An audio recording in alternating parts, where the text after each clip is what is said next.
আরেকদিন বলবেন কিভাবে? আজকের কথা আরেকদিন বলবেন। না না, কথা তো আজকে আজকে আজকে যদি সাহস থাকে তাহলে আজকে বলবেন, পরে বলবেন কেন? না না, এটা কথা না। যদি যদি বলতে পারেন আজকেই বলতে পারবেন, পরে পারবেন। ভাই বসেন বসেন। ভয় পাওয়ার কি আছে?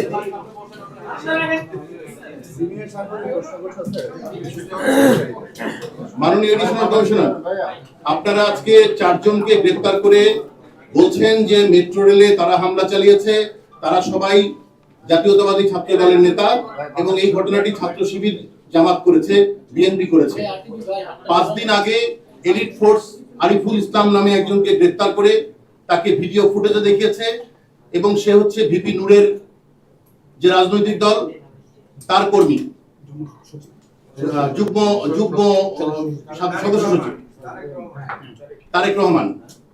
তারেক রহমানের সাথে আরিফুল ইসলাম মেট্রো রেলে আগুন ধরিয়েছে।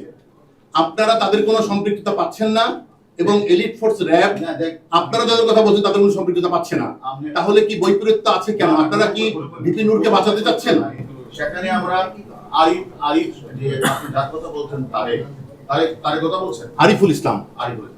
আমি আপনাদের যেটা বলছি, অন্য কে কি বললো সেটা না, এখানে যেহেতু হাজার হাজার মানুষ অংশগ্রহণ করেছে এই ধ্বংসলীলা, তারা মেট্রো রেলে গাজীপাড়া এবং হাজার হাজার মানুষ অংশগ্রহণ করেছে।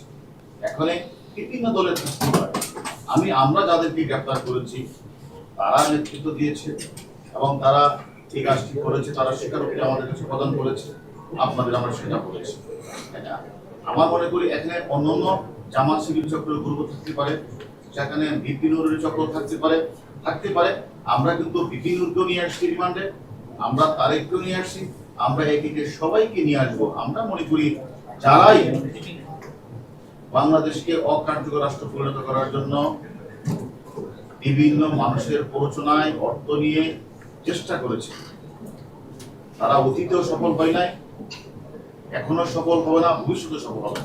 আমরা সেই লক্ষ্যেই আমরা কাজটা করছি এবং আমরা সবাইকে কিন্তু আপনি দেখেন একে আমরা অনেককেই গ্রেফতার করেছি এই ঘটনা যারা সংশ্লিষ্ট ছিল এবং আরো যাদের নাম আমরা পেয়েছি।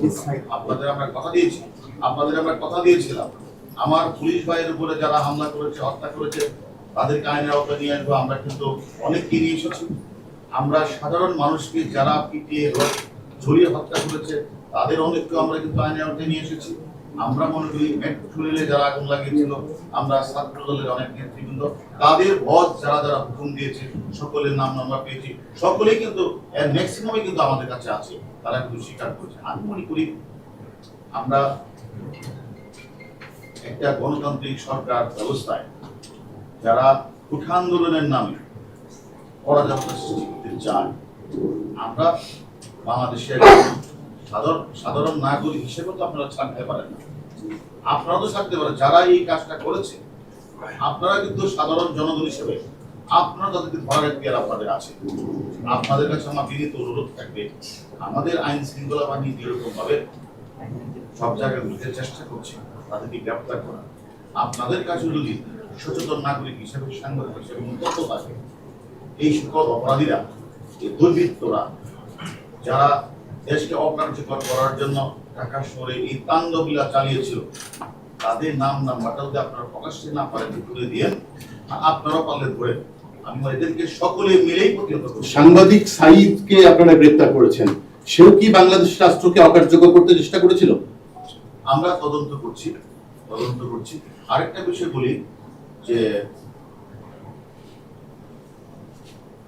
আমরা যাদেরকে নিরাপত্তার স্বার্থে আমরা নিয়ে এসেছি, সেফটি এবং সিকিউরিটির স্বার্থে, আমি এটাও বলবো, আমরা আগে যেমন বলেছি যে আমরা টিভিতে আমরা তাদেরকে জিজ্ঞাসাবাদ করছি, আমি তাই তাদের সেফটি সিকিউরিটির কথা চিন্তা করে আমরা তার পরিবারের কাছে অনুরোধ করবো, দুশ্চিন্তা করার মতো কিছু নেই।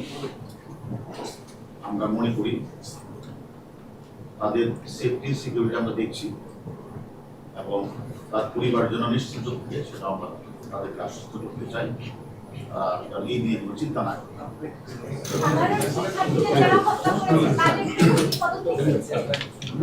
সাধারণ শিক্ষার্থী